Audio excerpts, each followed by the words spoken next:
Market sih cukup menarik sebenarnya. Selain laporan keuangan, ini kan banyak yang agenda-agenda makro juga ya. Kayak misalnya besok itu ada data inflasi, terus hari Kamis itu nanti ada pengumuman suku bunga ya dari The Fed. Itu kan juga market sudah cukup price in sih, pengumuman suku bunga The Fed itu kan nanti akan naik kemungkinan ya 75 basis point lagi ya. Cuman habis itu market ngelihat ya bisa agak pivot sedikit lah, bisa agak less agresif lah habis 75 basis. Terus habis itu ya market udah expect-nya nanti kan 25 atau 50 basis lagi. Jadi kalau nanti Kamis ini yang lebih ditunggu adalah bagaimana komentar dari The Fed ya. Unilever itu bisa dibilang consumer yang resultnya ternyata jelek. Kenapa Unilever turunnya begitu dalam? Ya, kalau coba kita lihat. Unilever ini kan berapa hari ini ARB? Dua hari ya, 2 hari ARB karena satu jauh di bawah ekspektasi ya. Jadi market ini kan mengekspektasikan banyak yang udah kayak price in, banyak gosip di market juga bahwa Unilever ini resultnya bisa oke di kuartal 3. Result bisa oke, margin bisa membaik, tapi ternyata kan marginnya malah turun nih teman-teman ya untuk Unilever. Jadi resultnya juga di bawah ekspektasi. Kenapa Unilever nggak seperti consumer lain? Karena mungkin ya bisa kita bilang kayak untuk Unilever ini kan banyak substitusinya ya teman-teman. Kayak barang-barang yang lebih murah itu banyak gitu di luar merek Unilever kan. Beda sama kalau kita lihat let's say ICBP atau barang-barang makanan misalnya, itu lebih susah untuk digantikan karena orang-orang ya udah stickiness-nya ada gitu ya teman-teman. Ya jadi Unilever itu makanya nggak begitu oke resultnya. Terus kalau kita lihat secara Q-on-Q juga turun, year on year juga masih turun. Nah jadi yang bikin orang agak kecewa itu adalah salesnya itu turun teman-teman, ya kan. Jadi udah marginnya turun, salesnya juga masih turun. Jadi ya sebenarnya kita lihat belum cukup menarik nih. Mungkin justru kalau teman-teman cari consumer, memang kan story-nya tahun depan itu adalah story consumer ya, dimana tahun politik biasanya ya banyak ada spending yang tiba-tiba ada uang kaget teman-teman, entah itu dari bansos lah, dari mana. Biasanya setahun pas tahun politik itu sektor konsumernya jalan. Ya, jadi apa sebenarnya yang menarik kalau kita lihat kayak dari laporan keuangan, Emyor itu kan juga oke. Kalbe tadi juga baru dirilis itu juga oke teman-teman. Terus consumer lain selain itu sebenarnya banyak yang cukup oke sih ini kalau kita lihat ya consumer ya. Ya Kalbe ini bagus teman-teman resultnya kalau bisa teman-teman cari sektor konsumsi. Sebenarnya terus Kars itu juga oke resultnya. Healthcare Siloam bagus. Cimori itu resultnya juga di atas ekspektasi. Nah, jadi kalau kita ngomongin laporan keuangan, sebenarnya rata-rata ini masih bagus atau justru di atas ekspektasi, teman-teman. Nggak terlalu banyak lah yang below expectation ya. Jadi sebenarnya masih cukup menarik, apalagi sektor perbankan kalau kita lihat kan laporan keuangannya udah keluar semua ya. Jadi yang paling dilihatin dulu oleh investor asing, kalau teman-teman lihat hari ini asing itu kan net buy 1T lagi teman-teman. Jadi sebenarnya masih cukup menarik ya. Kita perhatikan asing net buy 1T, kelihatan nggak sih? Ya, ini asing net buy-nya ya 1T. Jadi kita perhatiin ini net buy itu kan tentunya di big banks. Agro BBHI oke, kita akan bahas. Kenapa asing ternyata bisa net inflows gitu gede? Coba kita lihat dulu ya. Saya masih di kantor ini.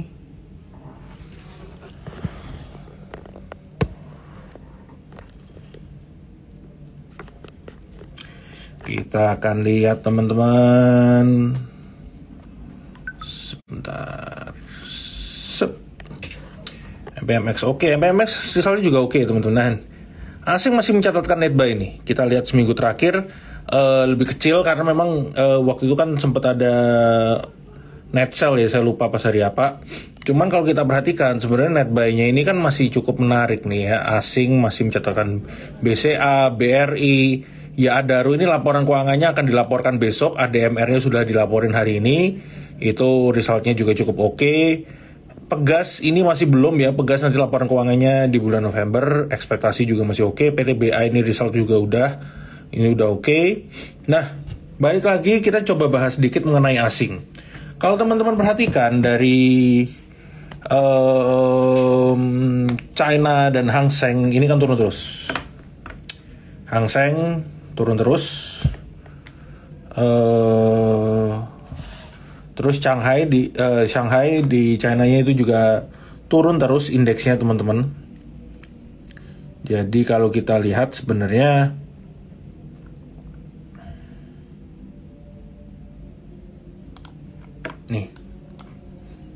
nih Shanghai juga turun terus. Jadi di dua indeks ini asingnya itu outflow dari Shanghai dan juga Hang Seng. Kenapa? Karena kalau teman-teman mungkin baca newsnya beberapa hari yang lalu, setelah Xi Jinping itu memilih kabinetnya, itu kan dirasa itu akan membuat investor susah ke depannya teman-teman. Jadi sektor untuk private sektornya itu jadi makin susah, diperketat ya. Jadi itu yang membuat para investornya cabut. Jadi setelah investornya cabut, baliknya kemana? Ya baliknya tentu saja ke Indonesia.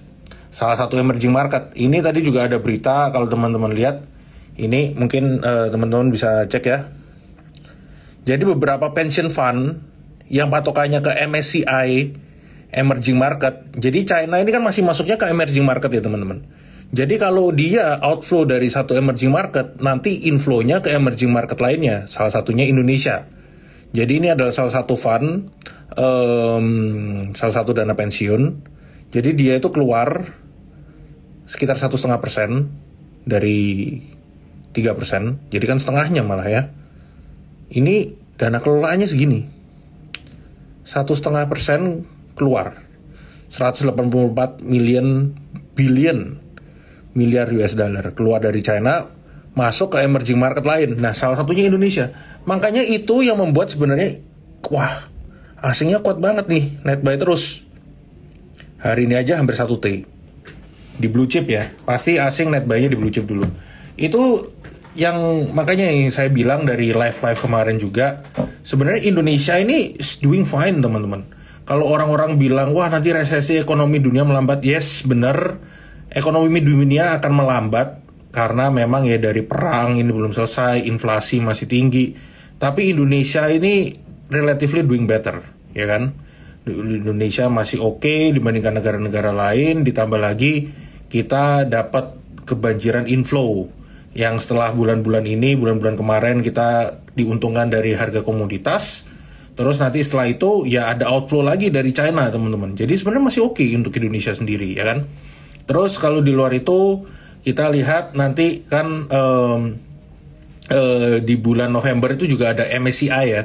Kalau teman-teman perhatiin kan wah indeks itu di bulan November selalu merah. Kenapa indeks IHSG di bulan November itu relatively merah? Karena kalau teman-teman bisa coba cek ya. Jadi China itu dari tahun ke tahun bobotnya itu naik terus teman-teman. Ini sebelum COVID ya.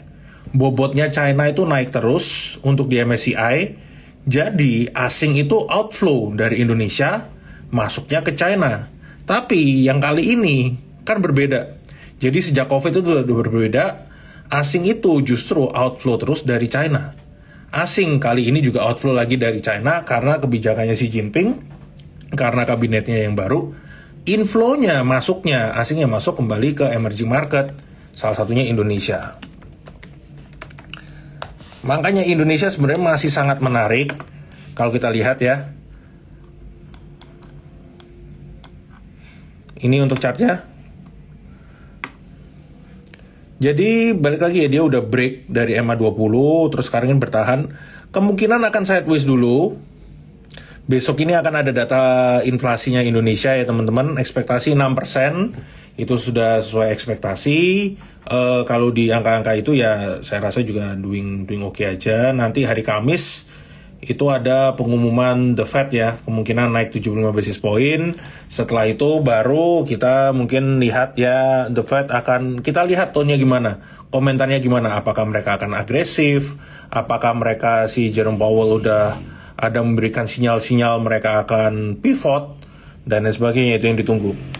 Kita lihat gimana dari dolar indeks. DXY ini kan sebenarnya juga udah turun nih. Ini kan DXY ini sempat naik cukup signifikan ya. Dia naik kenceng sampai ke level 114. Sebelum akhirnya dia kan agak kempes. Sekarang kan udah dekat-dekat level 110. Ya ini hari ini memang agak menguat. Kenapa menguat? Ya karena biasalah menjelang pengumuman nanti suku bunga dan lain sebagainya. Ini kan masih bergeraknya cukup volatile. Tapi kita lihat nanti setelah kenaikan 75 basis point ini, the Fed most likely akan less agresif, ya kan? Itu nanti untuk setelah pengumuman suku bunga, nanti minggu-minggu depan juga ada pengumuman inflasi. Lalu sebenarnya yang menarik apa nih? Kalau kita ngomongin blue chip, kita akan lihat sekilas dulu aja ya. Jadi mau dari BBRI, ini semuanya udah naik. Resultnya bagus. BBCA ini juga, dia juga udah naik. Bank Mandiri ini dia juga udah naik. Tuh. Udah all time high, malah Bank Mandiri hari ini break lagi, close at highest. Terus BBNI hari ini kemarin juga waktu itu sudah sempat break, hari ini koreksi, ini bisa jadi support. Kalau teman-teman mau beli bisa lakukan buy on weakness ya, coba cicil-cicil dekat-dekat area sini, dekat-dekat 9.200 untuk BBNI.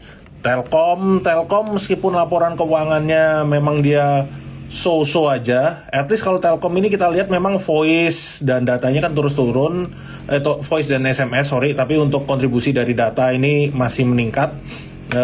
Dan sekarang kan lagi bergerak dekat support nih teman-teman untuk Telkom. Telkom dekat-dekat 4340 ini masih cukup menarik. Jadi Telkom kalau kita exclude ya, sebenarnya exclude dari unrealized loss dari GoTo, sebenarnya mereka ya cuman turun sedikit lah laporan keuangannya. Ya kan? Ya memang kan ya mereka membukukan unrealized loss karena harga GoTo-nya turun. Ngomong-ngomong GoTo berapa sih? Oke, GoTo belum ya teman-teman. Belum ada tanda-tanda perlawanan 2 hari ini. Waktu itu sempat coba melawan, ada hammer tapi ternyata nggak kuat lagi. Dia akan kembali tes support di 182.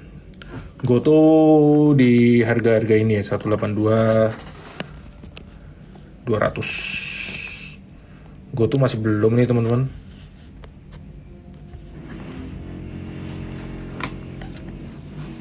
Terus di luar GoTo Bukalapak. Ini juga kalau kita lihat sebenarnya laporan keuangannya kalau di luar dari BBHI, dia kan sebenarnya masih merugi ya. Terus ini untuk Bukalapak, ini kita lihat kemungkinan dia juga akan bergerak sideways di sini nih, ya kemungkinan akan bergerak sideways. Supportnya di 268, dia akan kembali ranging di sini. 268 sampai 288 ini untuk Bukalapak. Terus kalau kita lihat tadi ada yang tanya panen-paninan. Ya panen-paninan ini kan sebenarnya koreksi ya. Balik lagi teman-teman, kalau untuk saham-saham yang potensi dari corporate action, semuanya ini kan balik lagi. Semuanya ini kan gosip. Apakah akan kejadian, apakah nggak akan kejadian ya kita nggak tahu. Kalau kejadian ternyata benar, yes, sahamnya akan terbang. Kalau ternyata nggak jadi, ya tentunya akan turun terus ya teman-teman. Jadi balik lagi, kalau untuk saham-saham yang berbau corporate action, porsinya itu disesuaikan aja sesuai tingkat resiko teman-teman. Jadi jangan terlalu, kalau teman-teman nggak siap untuk misalnya nanti harus cut loss atau ARB, ya porsinya disesuaikan aja. Ini PNLF sebenarnya masih cukup oke pergerakannya, dia kan lagi tes support ya di 620 665. Terus PNBN ini dia juga sama ya, dia lagi tes support di 2280. PNIN-nya ini ini supportnya kan seharusnya dekat sini low-nya ini. PNIN sebenarnya masih agak jauh karena waktu itu kan rally-nya udah cukup lumayan dan dia belum ada koreksi yang signifikan ya. Rally-nya belum ada koreksi yang signifikan. Jadi wajar aja kalau ke koreksi dekat-dekat 1600 1700. Ya, jadi itu sebenarnya untuk panin-paninan teman-teman. Jadi ya balik lagi ya, saya ingatkan kalau untuk saham-saham seperti ini ya teman-teman harus perhatikan kayak resikonya, karena ada resiko nggak jadi nih untuk corporate actionnya. Terus yang waktu itu related kan waktu itu sempat dibantah ya sama si MUFG-nya bilang, wah enggak, kita nggak ada rencana untuk merger dan lain-lain sebagainya dengan atau membeli dari Panin. Tapi kan yang waktu itu digosipin kan ada dua, ada MUFG dan juga ada Sumitomo. Nah Sumitomo-nya ini kan belum memberikan komentar. Jadi market masih melihat gimana apakah Sumitomo jadi atau enggak. Kalau ternyata dua-duanya nggak jadi, ambiar. Oh iya, PNBS, sorry ketinggalan. PNBS-nya justru ini baik-baik saja. Nah, dia kan lagi di area support nih. Ya kan? Kalau teman-teman perhatiin. Dia di dekat support ini mantul. Ini kan berarti dia belum ngebentuk low yang baru. Low yang sebelumnya kan di sini. Terus di sini. Terus dia benar-benar rally, nggak kuat. Kempes, terus kan belum ada perlawanan. Nah, di sini dia tadi mulai agak rebound nih. Jadi sebenarnya supportnya di 80. Selama bertahan di atas 80 masih oke sebenarnya untuk si PNBS. Jadi panin-paninan udah teman-teman. Terus kalau kita lihat saham lainnya, Elsa ini juga udah kita remind ya, udah kita promote dari waktu itu kita live. Dari beberapa minggu yang lalu malah, saya ingat banget, mungkin kalau teman-teman yang ingat 1-2 mingguan yang lalu, kita udah bilang Elsa itu dari di bawah ya teman-teman. Kan kita udah ingetin, kalau misalnya teman-teman ketinggalan Medco, bisa masuk Elsa. Dan sekarang ini dia benernya udah non-stop nih rally-nya. Jadi agak rawan koreksi ya. Menurut saya kalau koreksi, mungkin bisa entry lagi di dekat-dekat 338 atau low-nya di sini nih. Teman-teman bisa coba tunggu antri-antri lagi dekat-dekat sini. 338 sampai 350 antri di sini. Rawan koreksi. Kita coba bahas oil and gas satu lagi dulu.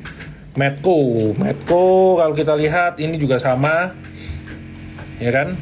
Dia bergeraknya udah non-stop nih. Udah bergerak menguat ya. Jadi belum ada koreksi malah. Yang terlalu signifikan, koreksi sedikit, bergerak naik lagi. Ini juga untuk hammer. Menurut saya ya kalau baru mau entry sekarang jangan dulu nunggu koreksi. Justru di harga-harga sekarang ini udah waktunya orang-orang siap-siap profit taking, udah jaga trailing stopnya aja. Karena kan dia udah waktu itu break dari sideways ya masih bergerak menguat terus. Jadi udah trailing stop aja kalau untuk Medco. Terus Pegas ini juga sama. Ini kan menguatnya non-stop ya teman-teman, kalau teman-teman perhatian di sini.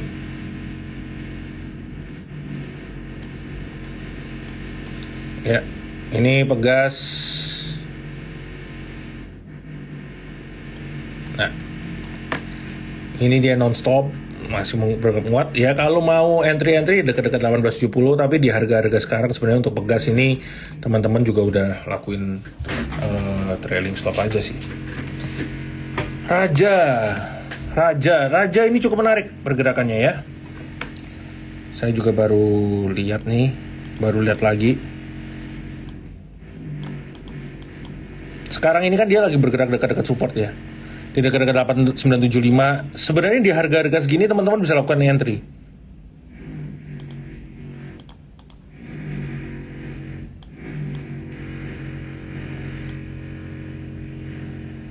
Dekat-dekat harga-harga ini. Di Raja ini masih cukup menarik. Dia kan lagi bergerak sideways. Teman-teman bisa coba lakuin entry. Kalau dia berhasil break 10.20, resisten selanjutnya 11.25. Jadi ini masih cukup menarik. ADMR.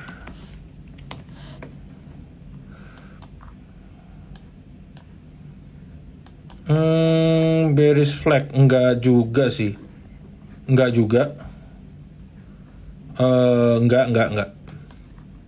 kok. Justru ADMR ini kalau teman-teman lihat, memang kan sekarang ini belum kemana-mana ya. Lagi bergerak dekat-dekat sini. Satu lagi ya teman-teman, mungkin sebelum saya lanjutin, teman-teman mungkin untuk komoditas mesti diingat ya. Jadi untuk laporan keuangan kuartal 3 tuh yes, yang akan dirilis ini akan bagus kemungkinan besar, karena PTBA kan kelihatan waktu itu udah bagus. Itu masih ketolong dari volume penjualannya itu yang masih tinggi. Tapi yang perlu teman-teman perhatikan, setelah kuartal 3 sekarang kan udah masuk di kuartal 4. Sentimennya itu kan tinggal dari China, teman-teman. Apakah winter di China atau di winter di Eropa itu masih bisa membuat harga batu bara tetap tinggi? Apakah permintaan masih akan tetap tinggi?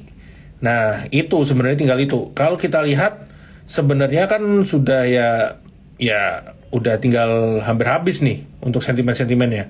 Harga batu baranya ini kan juga udah mulai agak koreksi ya, teman-teman. Ini udah mulai agak koreksi, ini juga tadi agak koreksi tipis. Ya, jadi kan sudah di bawah 400. Jadi menurut kita ya untuk batu bara ini tinggal satu kuartal lagi lah, di kuartal keempat. Mungkin secara momentum habis ini bisa switching dulu. Kalau teman-teman masih tertarik komoditas, kita ngelihat sebenarnya masih menarik itu oil and gas. Untuk batu bara ini rally-nya kan udah cukup ya, udah cukup signifikan. Jadi kita coba lihat nanti oil and gas-nya seperti apa untuk kedepannya. Dan juga sebenarnya satu yang cukup menarik lagi, good thing tadi ada yang bahas ini.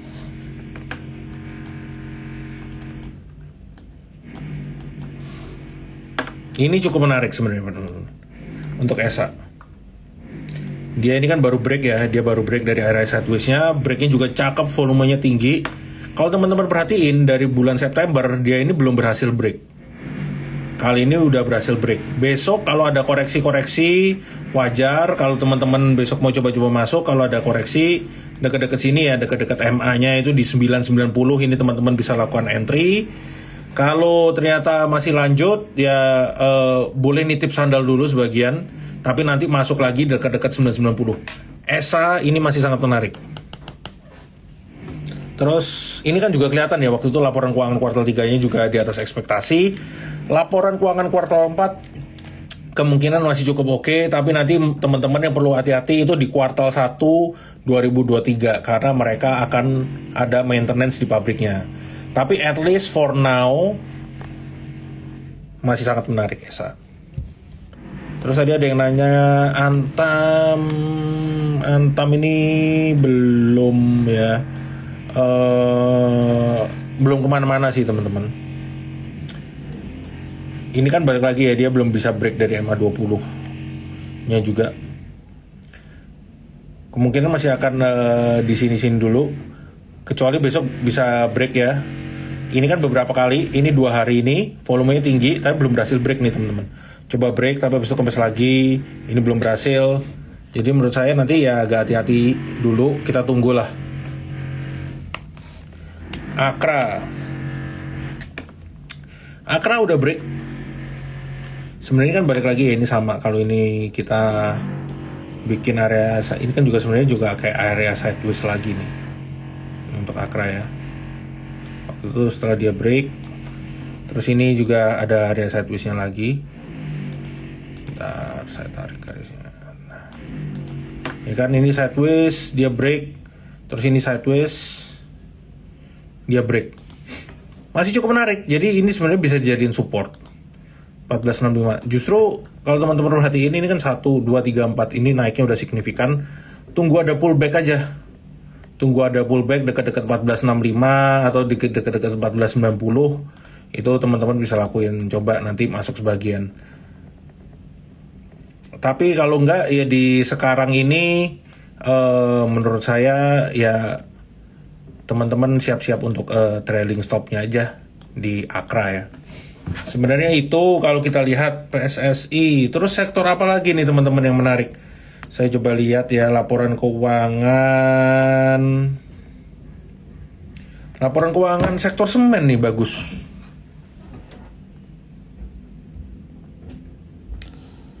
Sektor semen bagus, tapi mungkin sebelum sektor semen, oh ya, cars.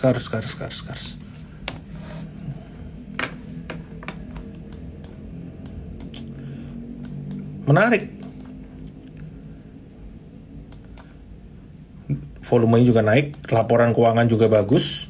Ya teman-teman ya. Jadi kalau teman-teman sebenarnya mau coba entry, besok kalau ada koreksi-koreksi di dekat-dekat 81, ini masih menarik 81 sampai low-nya tadi 82. Atau ya teman-teman bisa coba dekat-dekat di sini dulu. Sebagian.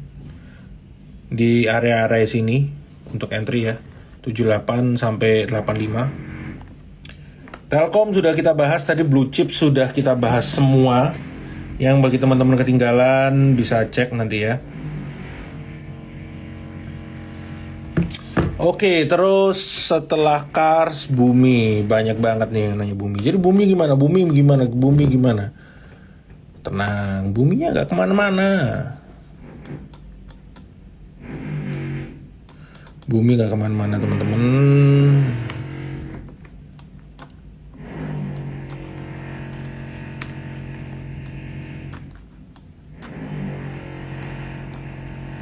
Ya ini kan ada, dia sebenarnya masih deket-deket sini kan. Cuman memang Bumi ini dia kan rangingnya lumayan nih. Kayak di Bumi ini orang-orang selalu kayak buat scalpingan sebenarnya cukup enak. Kalau teman-teman main scalping tadi kayak misalnya kan tadi range-nya lumayan gede. Dari sekitar 180, 185 mendekati sempat 190. Jadi teman-teman kayak tektok-tektok di sini aja udah berapa persen?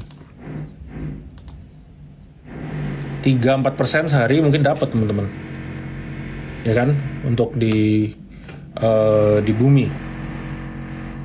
Saham IPO yang menarik belum ada. Beli sih nggak tertarik ya, kurang begitu tertarik lah untuk beli. Dewa sebenarnya daripada untuk harga sekarang, Dewa ini menarik. Kenapa saya bilang menarik nih? Kalau teman-teman lihat ya.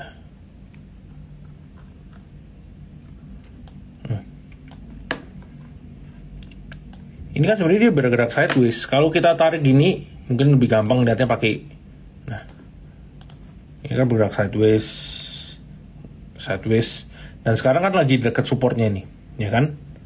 Dekat-dekat sini, dekat-dekat 59, 60. Ini teman-teman coba lakuin entry, resisten di 70. Jadi dekat-dekat sini teman-teman. Dia ranging di area ini cukup menarik. Ini untuk Dewa, teman-teman bisa coba entry ya. Dekat-dekat area ini sebenarnya masih cukup oke nih kita ngelihatnya. Terus Medco udah kita bahas. Teman-teman yang ketinggalan bisa cek nanti rekamannya. Tugu kemarinnya rebound, hari ini dia agak kempes, tapi at least dia ngebentuk hammer ya. Jadi ini kan ada reversal, dia hammer, ada potensi untuk kembali bergerak menguat. Toh sekarang kan ini ada supportnya di kisaran ini ya, di 22, 20, 23, 50. Sebenarnya masih cukup menarik. MPPA ini kemana ya kemarin tuh? Oh ya, merah-merah. Masih wajar sih, ini kan pullback ya.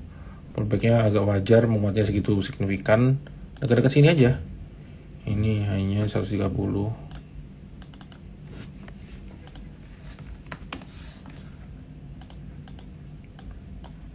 Dekat-dekat 130 teman-teman, kalau mau coba entry. Ini untuk MPPA. GoTo udah kita bahas ya, biar teman-teman gak ketinggalan jam 8 ya. Kita jam 8 siap-siap. Teman-teman kita biasanya bahas makro dulu, bahas market sedikit, habis itu langsung kita jawabin teman-teman, jawaban pertanyaan teman-teman yang bingung untuk teknikal. Oh ya, MPMX ketinggalan. MPMX ini laporan keuangannya tadi kayaknya bagus. MPMX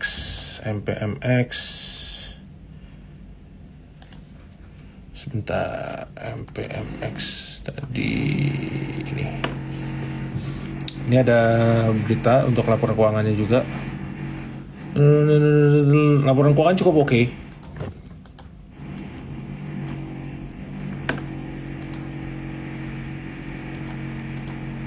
Sebenarnya PMX ini kan belum kemana-mana juga ya teman-teman, ya kan?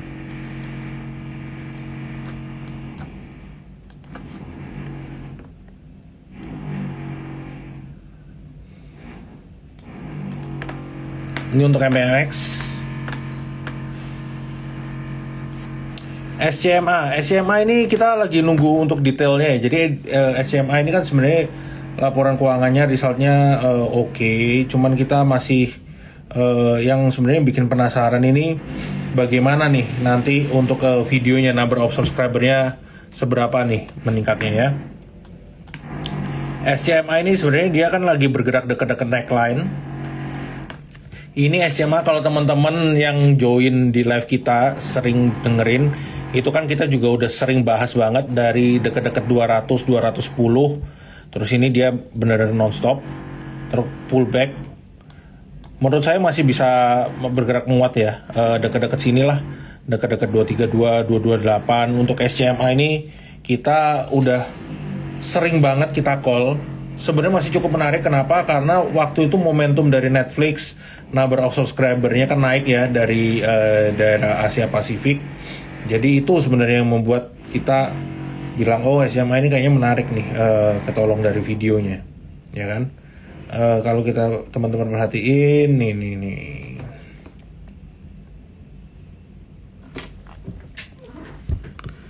SMA kita udah kayak saya bilang tadi ya, dari waktu itu sering di live dari 18 Oktober teman-teman. 18 Oktober kita juga udah sering call SMA. Dari event belum ngebentuk. Nah, bagi teman-teman yang biar nggak ketinggalan, yang penasaran, biar bisa dapetin konten-konten seperti ini, ya ini ada podcast, ada market review, ada strategi mesti ngapain, tinggal buka akun diterima teman-teman. Ya, tinggal buka akun diterima. Websitenya ini.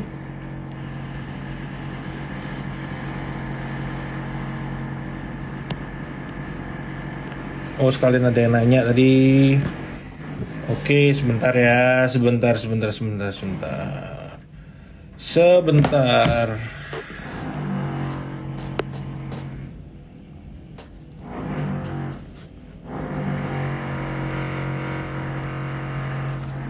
Nah, ini tinggal eform.trimega.id biar teman-teman nggak ketinggalan untuk konten-konten seperti ini. Ini cars sudah kita bahas. Sebenarnya SMA tadi pagi juga kita call lagi, masih cukup menarik.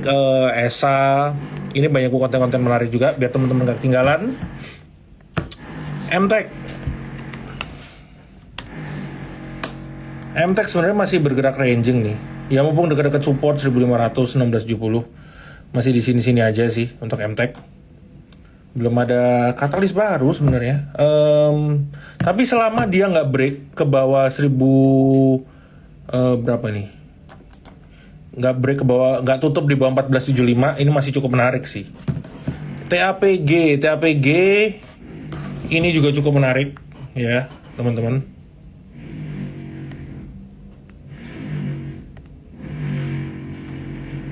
TAPG ini sebenarnya juga cukup menarik nih ya.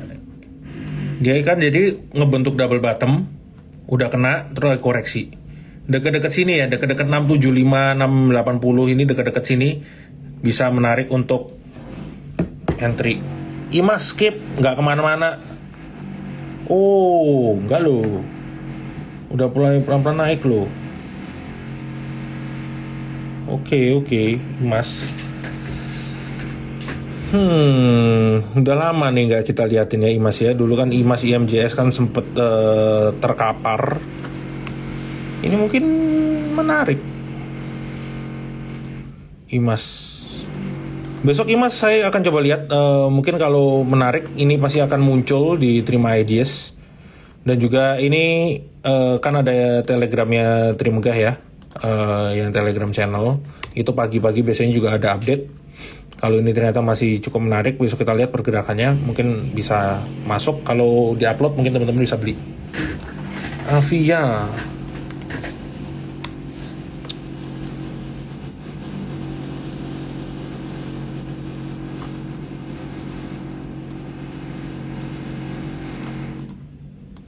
saya sih skip. Enggak lah, masih banyak saham-saham lain. MDKA.